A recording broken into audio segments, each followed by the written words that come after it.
Good day, students. Welcome to mathgotserved.com. In this clip, we're going to be going over problems 6 to 10 of the January 2017 Algebra 1 Common Core New York Regents exam. Alright, so for question 6, it says which function has zeros of -4 and 2? Now, graphically, the zeros are basically the x-intercepts, so that's something to keep in mind. Okay, so real quick reminder. Graphically, the zeros are the x-intercepts, basically where y is equal to 0. The reason I'm going to the graphical format first is it's easier to determine the zeros graphically than it is algebraically, okay? So if you take a look at options 3 and 4, can you tell what the zeros are based off of this reminder? So all we just simply look for are the x-intercepts, option 2 and 4. For option 2, you have -2 and 1, 2, 3, 4, +4. For option 2, your zeros are -2 and 4. And then for option 4, 1, 2, 3, 4, -4, 1, 2, and 2. So your zeros are -4 and 2. Okay? And we can clearly see that we already have the answer. The zeros that we're looking for are -4 and 2. So our answer is option number 4. Now, what if those two didn't work? How would you find the zeros algebraically? Algebraically, you just simply factor, okay, and set equal to 0. So you solve the equation x squared plus 7x minus 8 equals 0. This is for option 1. And then you can use the x game to factor this out. Think of two numbers that multiply to give you -8 and add to give you 7. Okay, so we have 1 times 8, a variation of this. So since the product is negative and the sum is positive, the smaller has to be negative. -1 times 8 is -8. -1 plus 8 is 7. So here we have x minus 1 times x plus 8 equals 0. You set both factors equal to 0. And then you solve. This one you subtract 1 from both, actually add 1 to both sides, and you have x equals 1 as one of your zeros. And then here you subtract 8, you have x equals -8. So for option 1, your zeros are 1 and -8. So we can clearly see that it's not the answer. And then the same goes with option 3. You just factor it following the same procedure. Let's go ahead and verify that that's not correct too. For option 3, we have x squared minus 7x minus 8 equals 0. So using the x game, AC is -8 and then B is -7. So what works here? 1 and -8 in this case, because the sum is negative, product is negative also.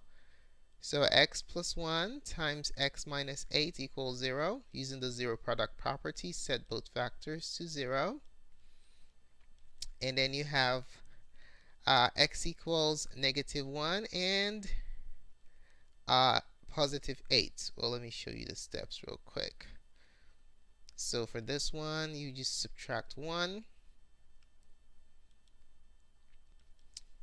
That gives you x equals -1. And then this one right here, you add 8. And then you have x equals 8. Okay, so there goes your zeros for option 3. And they are not what we're looking for. So the answer is option 4. Question 7, it says which expression is equivalent to 2 times the quantity 3g minus 4 minus the quantity 8g plus 3. So let's go ahead and work that out. 2 times 3g minus 4 minus 8g plus 3. Now for the first one, you have a product here. So we're going to be distributing. Okay, so we're going to distribute 2 across these two terms in the parentheses. 2 times 3 is 6. We have 6g minus 8 minus, now we have a minus in front of a quantity, so what are we going to do? We have to be careful here and distribute the negative across these two. Now you might wonder, how do I multiply negative to numbers? Imagine as though there is a negative 1 right here. Okay, so you have negative 1 times positive 8 minus times plus is minus negative 8g, and then minus 1 times positive 3 minus times plus is minus 1 times 3 is 3.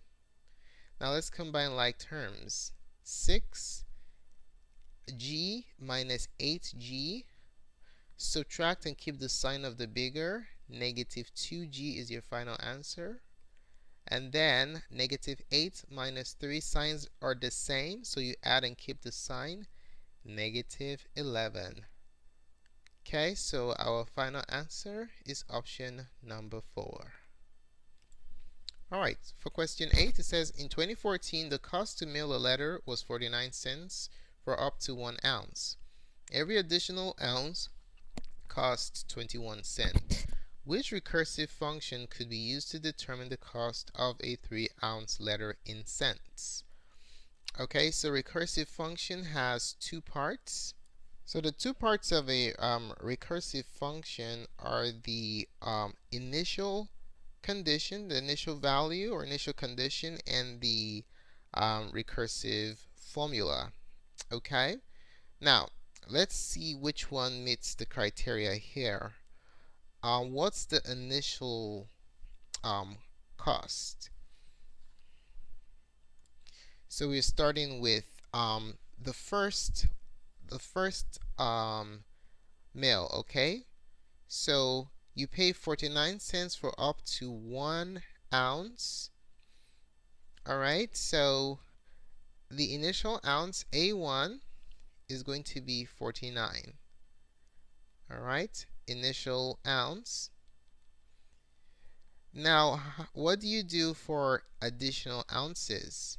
For additional ounces, you add 21 cents. Okay, you add 21 cents to the previous ounce. So AN is going to be the ounces before plus that additional cost, 21 cents. Okay, so this is going to be our recursive formula. Alrighty, so which of these match up with what we have here? So just focusing on the initial condition alone, we can see that 2, 3, and 4 do not work, because 2 tells you that is 0 cents for the first ounce, 3 tells you it's 21 cents, and 4 tells you 0 cents. That does not match up with the condition that you charge 49 cents for the initial ounce and then 21 cents for each additional ounce to the previous one. Okay, so we can clearly see that the answer is option number 1. Alright, let's take a look at 9. It says a car leaves Albany, New York and travels west towards Buffalo, New York. The equation d equals 280 minus 59t can be used to represent the distance d from Buffalo after t hours. In this equation, 59 represents the, now you want to remember the formula for speed, okay? Or you can think about it, speed as distance, as rate. Okay, there is this common formula known as the dirt formula. Dirt, it basically tells you that distance, okay, distance is equal to rate. You can think of it as speed. Okay, how fast are you going? Multiplied by time. Okay, now if you look at 59, you have 59 multiplied by time t. So based on this formula, what is multiplied by time? The value that's multiplied by time is your speed in the dirt formula. So 59 basically represents your speed because distances can be computed by multiplying the rate times the time. So let's take a look at the problem for a second to see if we can make sense of the scenario that's going on here. So we have two locations here, Albany and Buffalo. Based on this formula, what do you think the distance is between them? The distance between them is basically the distance when t is equal to 0. Okay? So when t is equal to 0, that automatically eliminates this part. And you're left with 240. 280. Okay, so this formula basically tells you that the distance from here, Buffalo to Albany, is 280. Okay, now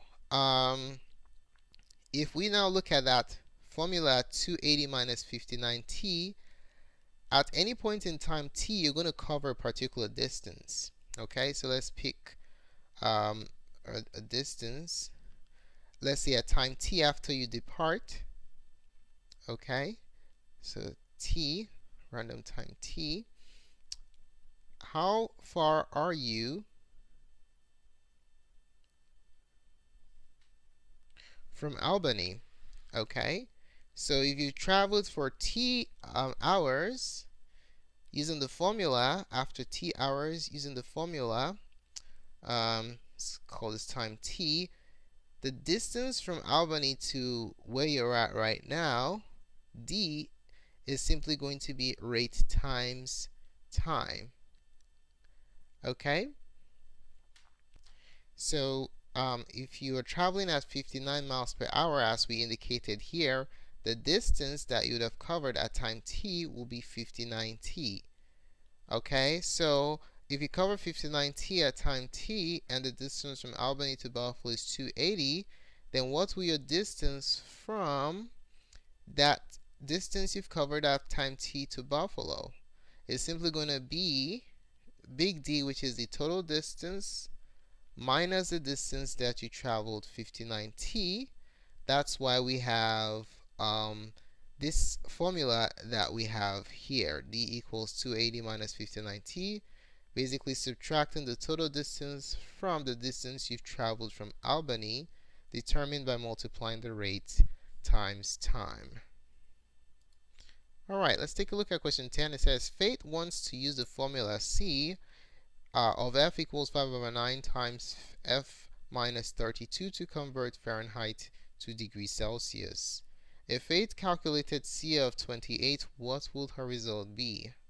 So the function C of f is equal to 5/9 times f minus 32. So what this function does is it takes in a temperature value and then it outputs the temperature value in another unit. Okay, so what's the value of the input? It says it converts degrees Fahrenheit. Okay, so your input is in degrees Fahrenheit, input in degrees Fahrenheit, and your output, by evaluating this entire expression right here, that's your output, is going to be in degrees Celsius. So the unit is important in this problem. As you can see, you have identical degree measures with different units. So let's go ahead and compute what C is. So C of 68, what do you think 68 represents? Degrees Fahrenheit or degrees Celsius? The input of this function is always in degrees Fahrenheit, so 68 is in degrees Fahrenheit. So our answer is going to be in degrees Celsius because that's what the output is, and that's basically what our function does. It is a conversion function. Okay, now we're going to go compute 5 over 9 times 68 minus 32. You can work this out. You have 5 over 9 times 68 minus 32. You get 36. Put this over 1 and you can cross reduce here. 9 goes into itself once. 9 goes into 36 4 times. Now multiply across. 5 times 4 is 20 degrees what? Celsius or Fahrenheit? Remember, we're going from Fahrenheit to Celsius, so 68 degrees Fahrenheit is the same thing as 20 degrees Celsius. Two different ways of measuring temperature. Answer for question number 10 is option number 1. Thanks so much for taking the time to watch this presentation. Really appreciate it. If you found the contents of this tutorial helpful in your studies for the Algebra 1 Common Core Regents exam, do give us a thumbs up. Your positive feedback is very valuable to us. If you have any questions or comments about what we covered in this tutorial, do place it in the comment section below, and we'll be more than glad to respond. Do subscribe to our channel for updates to the remainder of this review series. More clips can be found on math.serve.com. Thanks again for watching and have a wonderful day. Goodbye.